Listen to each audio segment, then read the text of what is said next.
Chapter 4. True Love at Home. Brother M., at Adam's Center I was shown that you greatly lacked an unselfish spirit while at the Institute. You did not exert the influence that you should. You might have let your light shine there, but you did not. You often neglected your duty for amusements. You failed to take care and to bear responsibility. You do not enjoy active exercise. You love your ease. You and hard work are at variance. This is selfish. You allowed the property of the Institute to run down and be destroyed when it was your business to see that it was kept up and that everything was in order and preserved with greater interest and care than if it were your own. You were an unfaithful steward. Every time you permitted yourself to engage in amusements, playing croquet or anything of the kind, you were using time for which you were paid and which did not belong to you. You would be just as excusable should you take money which you had not earned and appropriate it to yourself. Brethren Loughborough, Andrews, Aldrich, and others did not know you. They estimated you too highly. You could not fill the place they employed you to fill. They erred in judgment when they paid you so high a price for your labor. You did not earn the money that you received. You were very slow and lacked greatly in energy.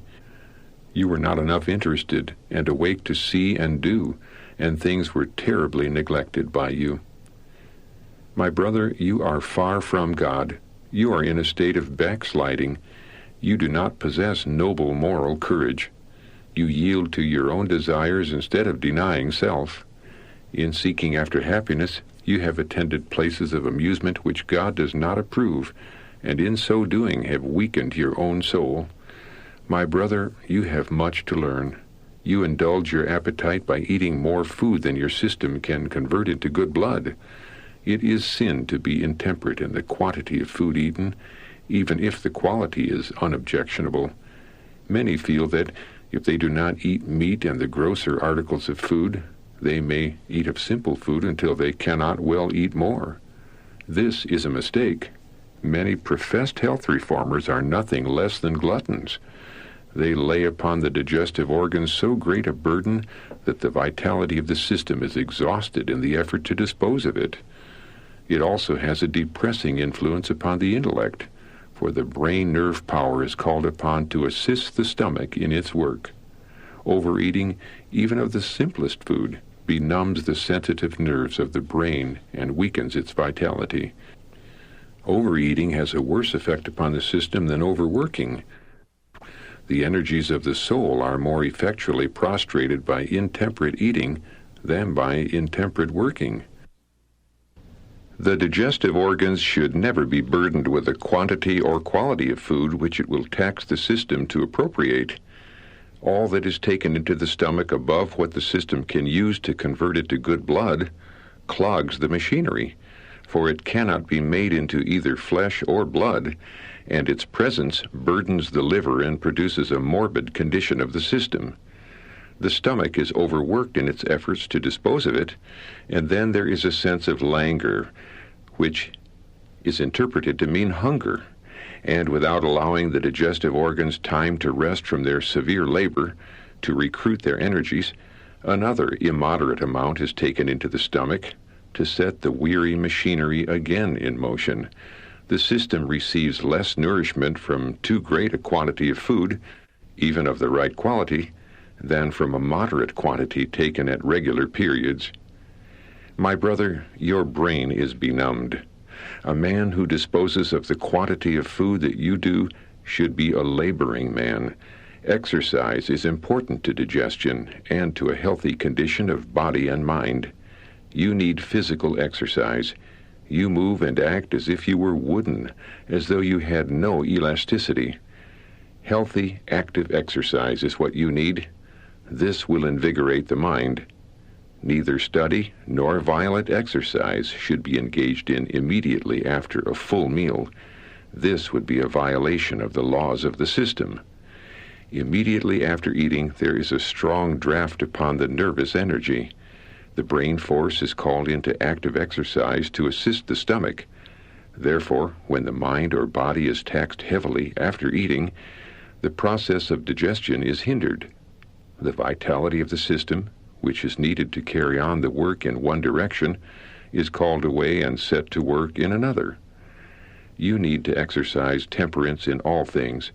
Cultivate the higher powers of the mind, and there will be less strength of growth of the animal. It is impossible for you to increase in spiritual strength while your appetite and passions are not under perfect control.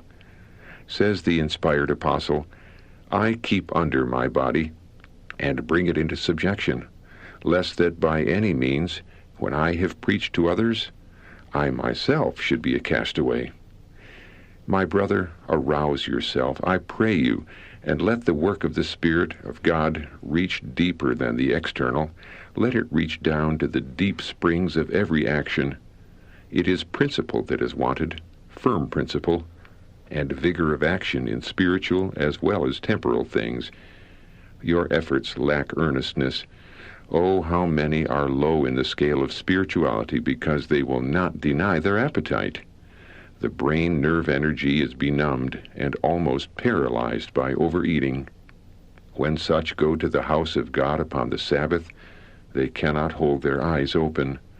The most earnest appeals fail to arouse their leaden, insensible intellects. The truth may be presented with deep feeling, but it does not awaken the moral sensibilities or enlighten the understanding. Have such studied to glorify God in all things? It is impossible to have clear conceptions of eternal things unless the mind is trained to dwell upon elevated themes. All the passions must be brought under perfect subjection to the moral powers. When men and women profess strong faith and earnest spirituality, I know that their profession is false if they have not brought all their passions under control. God requires this. The reason why such spiritual darkness prevails is that the mind is content to take a low level and is not directed upward in a pure, holy, and heavenly channel. I saw in regard to your family, Brother M., that you were not happy. Your wife has been disappointed, and you have been disappointed. Your wife expected to find in you a person of more noble, refined organization. She has been very unhappy. She has a large amount of pride. Her family connections upon her mother's side are naturally conscientious, yet proud and aristocratic. She partakes largely of these traits of character. She is not demonstrative. It is not natural for her to make advances and manifest affection. She looks upon the manifestation of affection between husband and wife as weak and childish. She has felt that if she encouraged affection, it would not be answered by fine, elevated love, but by the lower order of passions, that these would be strengthened, but not pure, deep, holy love. Your wife should make strong efforts to come out of her retired, dignified reserve and cultivate simplicity in all her actions. And when the higher order of faculties is aroused in you and strengthened by exercise, you will better understand the wants of women. You will understand that the soul craves love of a higher, purer order than exists in the low order of animal passions. These passions have been strengthened in you by encouragement and exercise. If now in the fear of God you keep your body under and seek to meet your wife with pure, elevated love, the wants of her nature will be met. Take her to your heart. Esteem her highly. You have been exalted and have taken a position above your wife. You have not understood yourself. You have had a high appreciation of your religious experience and advancement in the divine life. These things have hindered instead of helping your wife.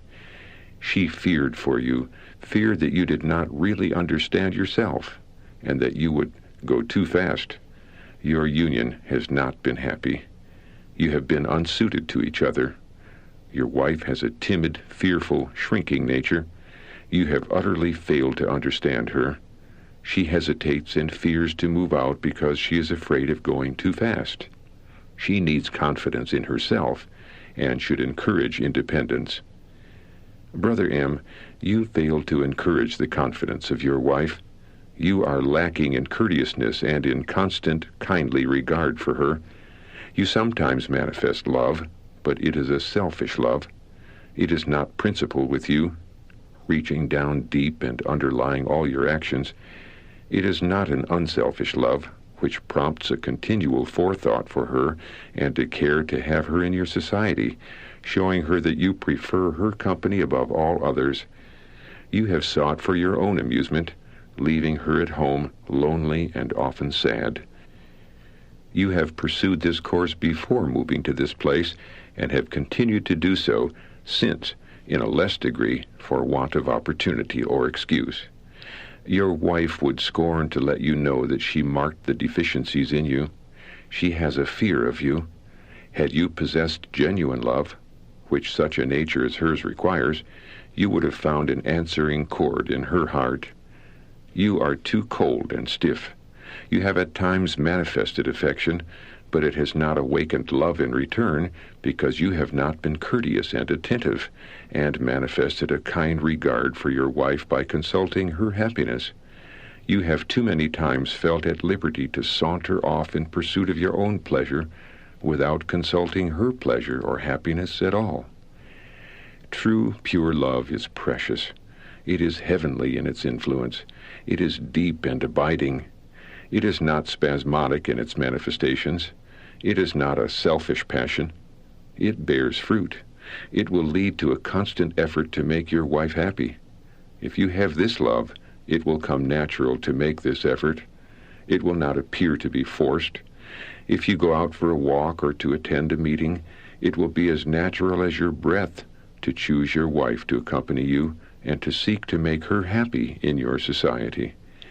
You regard her spiritual attainments as inferior to your own, but I saw that God was better pleased with her spirit than with that possessed by yourself. You are not worthy of your wife. She is too good for you. She is a frail, sensitive plant. She needs to be cared for tenderly. She earnestly desires to do the will of God, but she has a proud spirit and is timid, shrinking from reproach. It is as death to her to be the subject of observation or remark. Let your wife be loved, honored, and cherished in fulfillment of the marriage vow, and she will come out of that reticent, diffident position which is natural to her. Only let a woman realize that she is appreciated by her husband and is precious to him, not merely because she is useful and convenient in his house, but because she is a part of himself, and she will respond to his affection and reflect the love bestowed upon her.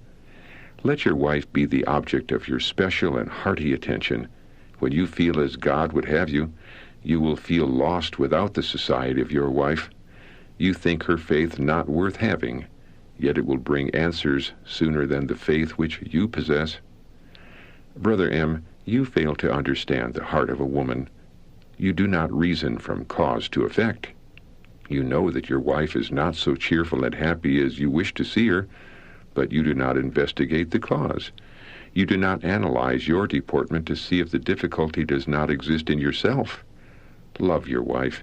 She is hungering for deep, true, elevating love. Let her have tangible proof that her care and interest for you, shown in her attention to your comfort, is appreciated and returned. Seek her opinion and approval in whatever you engage in. Respect her judgment. Do not feel that you know all that is worth knowing. A house with love in it, where love is expressed in words and looks and deeds, is a place where angels love to manifest their presence and hallow the scene by rays of light from glory.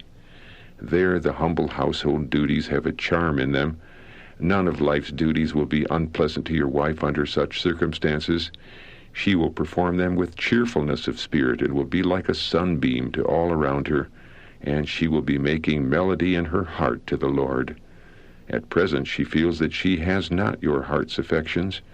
You have given her occasion to feel thus. You perform the necessary duties devolving upon you as head of the family, but there is a lack. There is a serious lack of love's precious influence which leads to kindly attentions. Love should be seen in the looks and manners.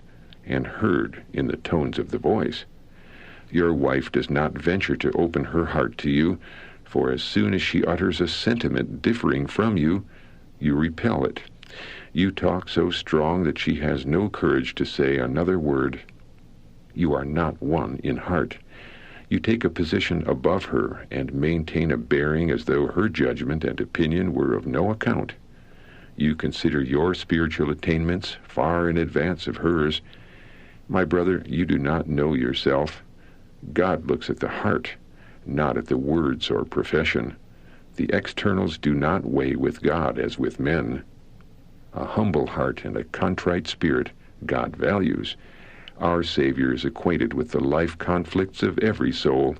He judgeth not according to appearances, but righteously. Your spirit is strong.